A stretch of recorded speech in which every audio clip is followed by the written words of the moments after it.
The 14th. I just talked to Terry Jr. and he says that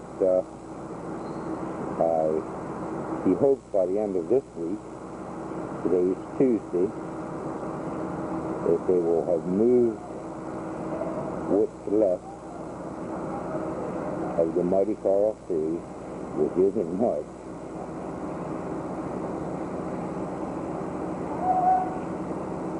as you can see, over to that dock. Then what they plan to do, let me take this detail off here. You double when I leave the date on.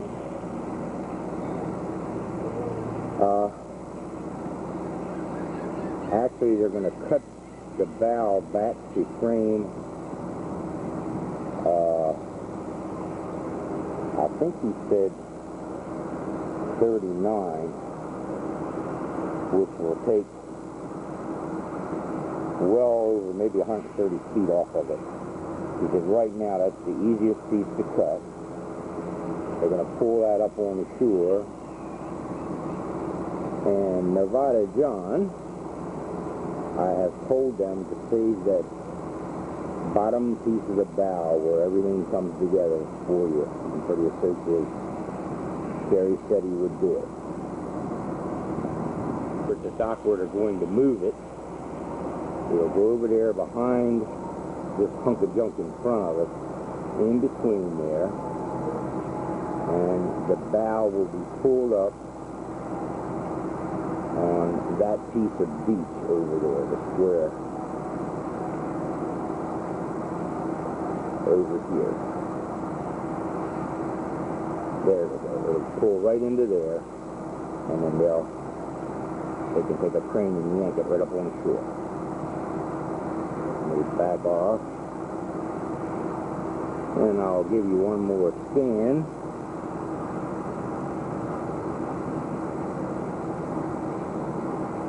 That is the bow itself, what's left, and that's way below the water line.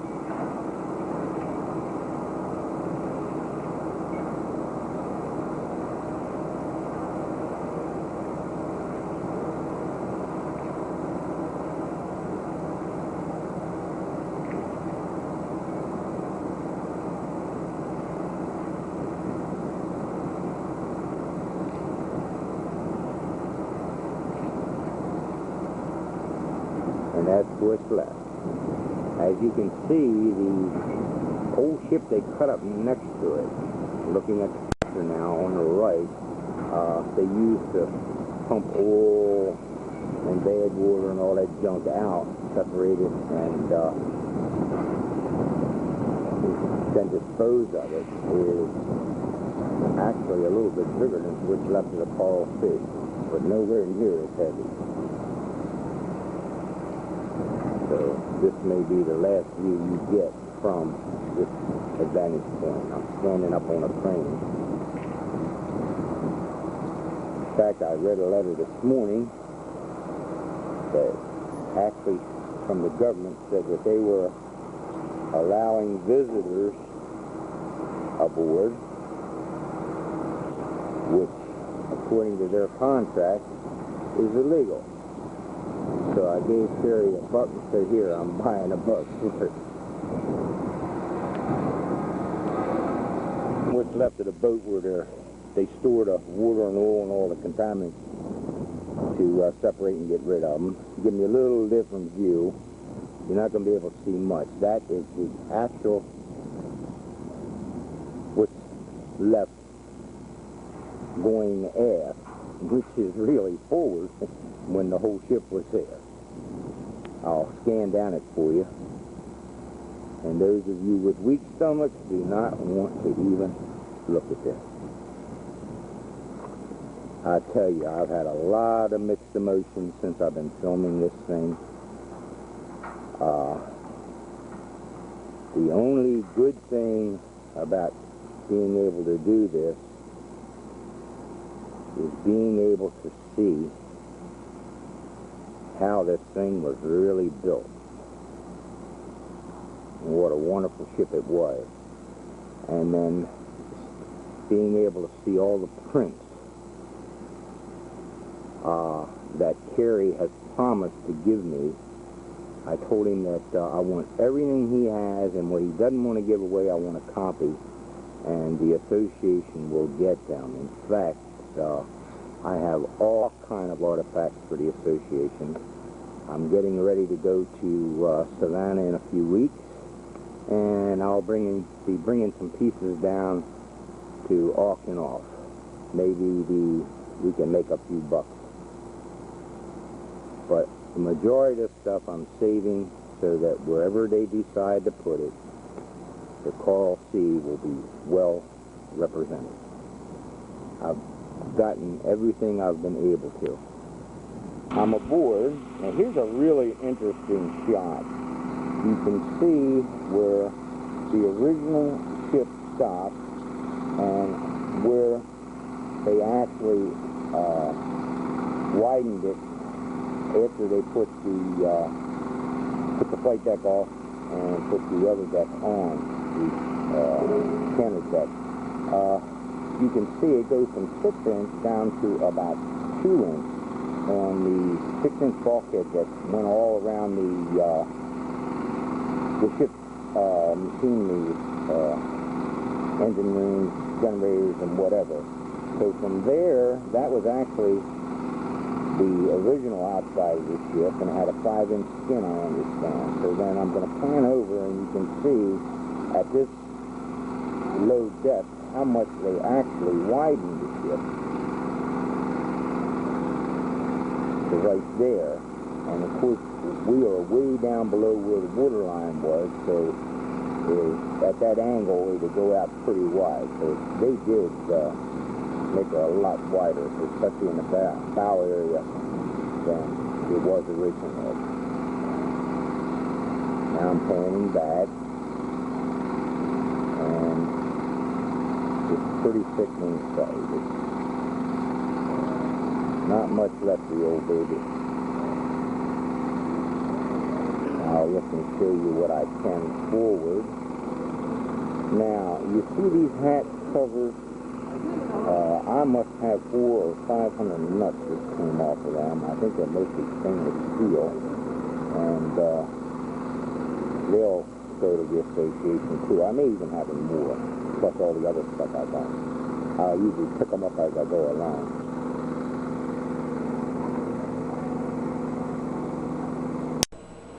Off of the Coral Sea that is going to go up for bid. And as you can see, it is January the 19th, the year 2000.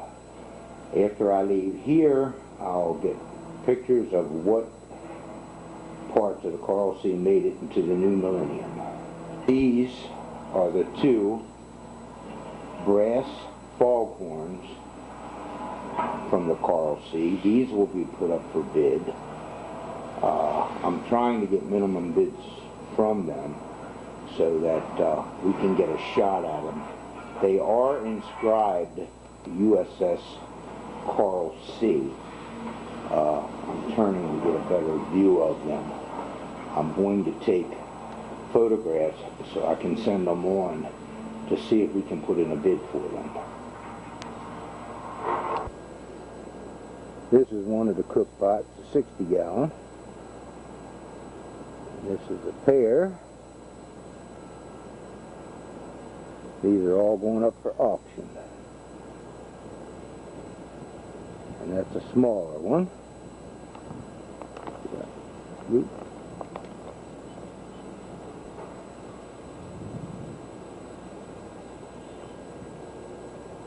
Behind. Boy, would they make good steam crabbing pot. This time I filmed the Coral Sea. It was sitting right there. The bow was burned off of it there and drug up. I'm going to go down there and see if there's anything left. And the ship was moved over. You can see a great big old ship. And right on the other side of that is what's left of the Coral Sea.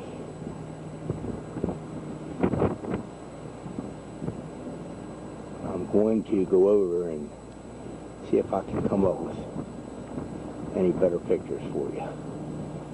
But that is what survived into the year 2000. I'm down where they cut the bow off, and I'm showing you what's left of it. They got it all cut up. They were going to notify me when they did this, but they didn't. So all I can show you is the bow cut up in pieces. John, in a minute, I'm going to take a couple pictures of that pieces of bow that you wanted. And Carrie would like to know what it's worth to you.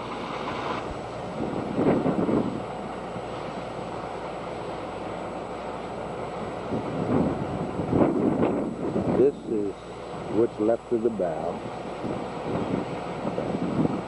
It's still partially in the water. Not much.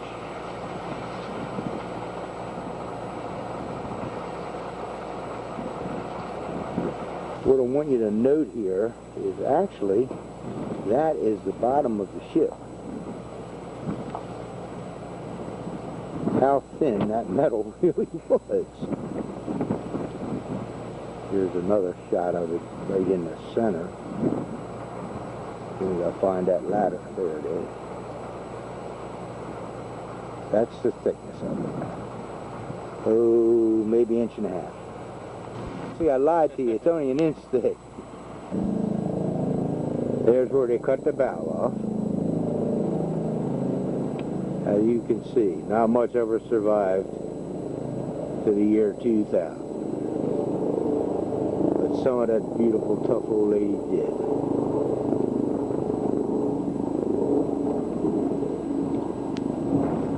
Man, there's your bow section. But the way they're talking, I think it's going to cost you to get that end piece cut off that you want. There it is. I'm zooming right into it. Right there. Now I'm up where I can get a shot of what's left. That is toward the fantail, where it used to was. I think we're, I don't know, not quite amidships.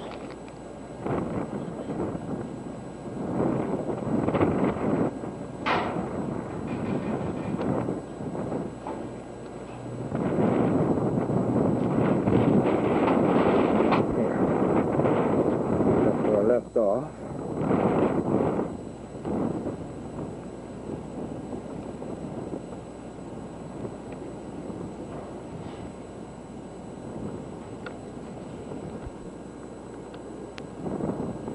You look real close, you can see that we're just underneath where engine rooms and all the other associated equipment were, fire rooms. In fact, some of these are the sides of the fire rooms. And this area I'm coming to right now, I think was roughly around 2 engine rooms. And then you can, going forward, see where the bows cut off. So, there ain't much left of the baby. Brass valves. Dragging off, you can see. There's very little left. I'm going to go one more time back toward stern. Give you an idea of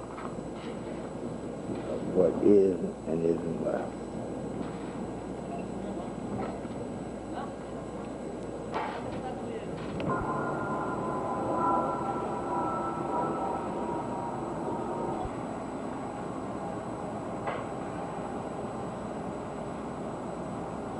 Can't get down to her today, but they're going to turn her sideways and pull her up a rail.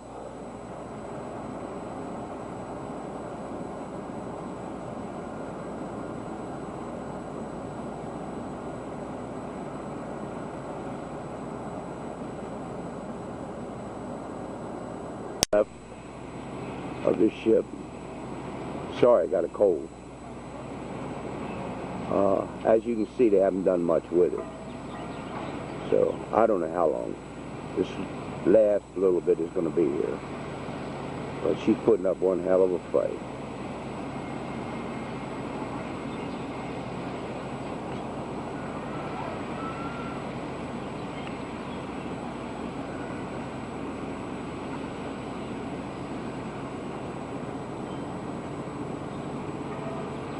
As you can see, they've got her across an inlet, and they're dragging her up on shore and slowly cutting her off.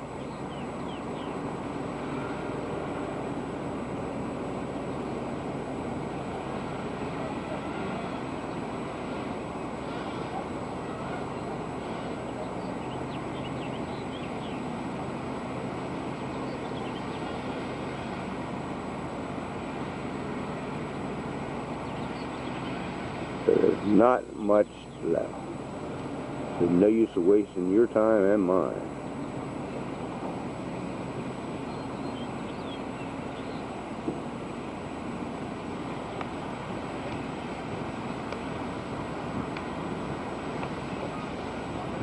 John, this shot's for you without the date and all the other crap in it.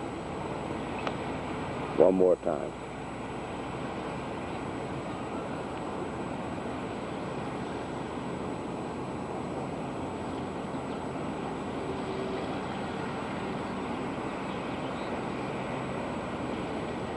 Sad, but almost gone. Well, if you stuck with it this long, I'm proud of you. In the beginning, I promised to show you a few objects that I had. This is a piece of the flight deck, the 4-inch thick, with the Lone Sailor mounted atop it. Then this is a piece of the flight deck I had cut,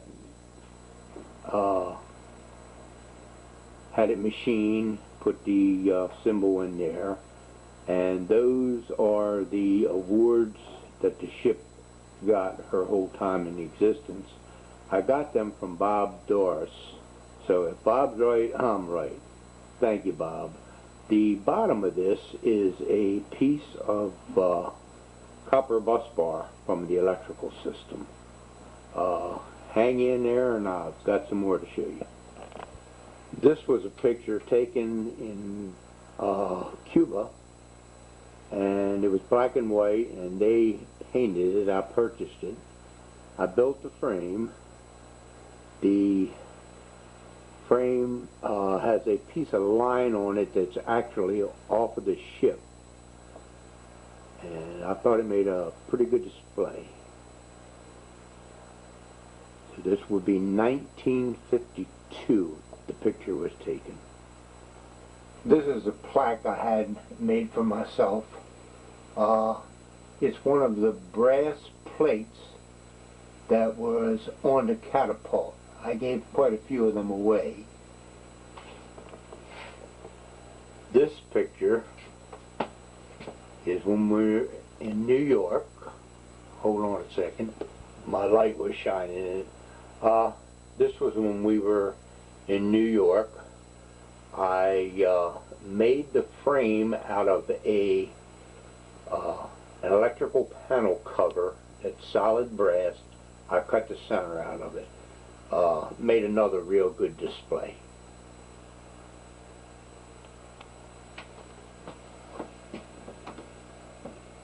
Again, these are the awards that I got off of the internet. Bob Doris has a wonderful Coral Sea site that I got that from. I highly recommend it to all of you. I am now in my attic, believe it or not. This is the two thicknesses of the flight deck. The new flight deck that was put on was looks just about like an inch, and of course the old original flight deck, which was 4 inches, As you can see, I've had this machine and the Navy SEAL put in it. A lot of you will remember this. This is the handle, or dog I should say, that was on the door that went from the flight deck into the island.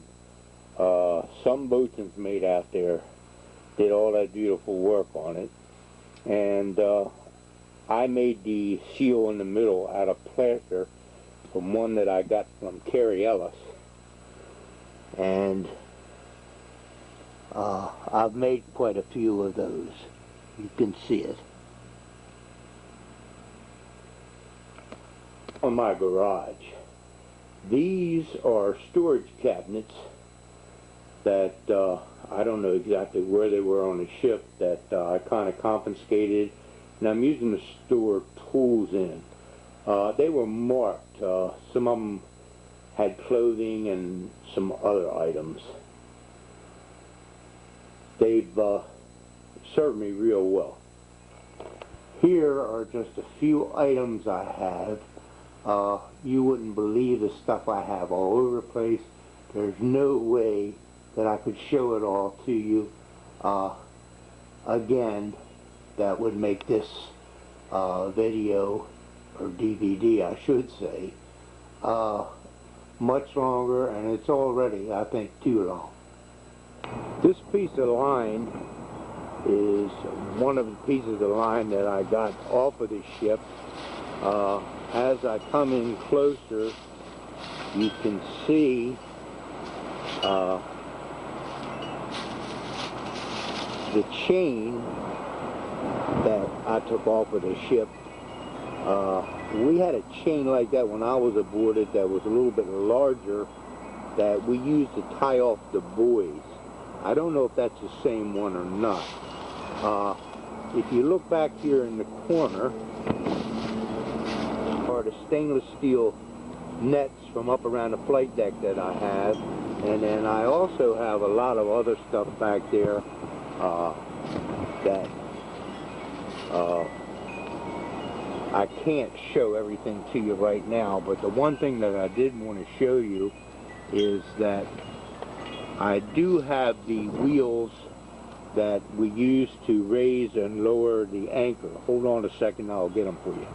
Gentlemen, if you remember, there was a large and a small at each capstan, and I have all four of them.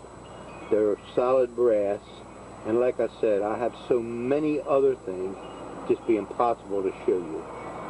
Steel cabinet is one that I got out of sick bay, and I use it to store all my oil and everything from my outboard motor. The bell is not off of the ship. This is one of the anchor chain lengths. I sent another one out to John Pritchard to be put on the midway, but I understand that's gone by the way. This is the base to one of the signal guns, one of the two signal guns that was on the ship, that I made to hold my mailbox. Be of some interest, I have this facing the flagpole that I'm going to show you. I've always got a sailor on guard in front of my house.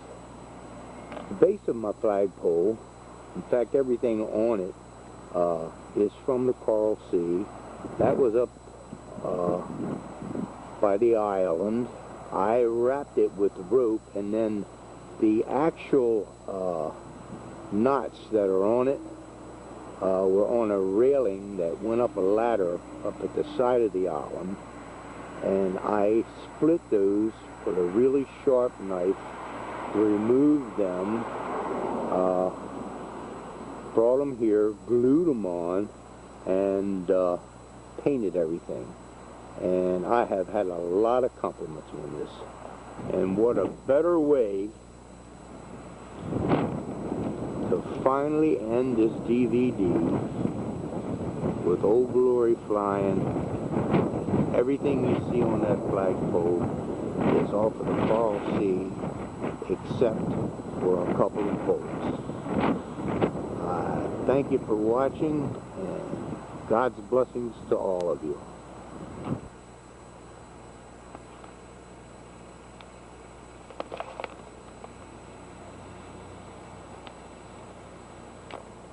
Long may she wave.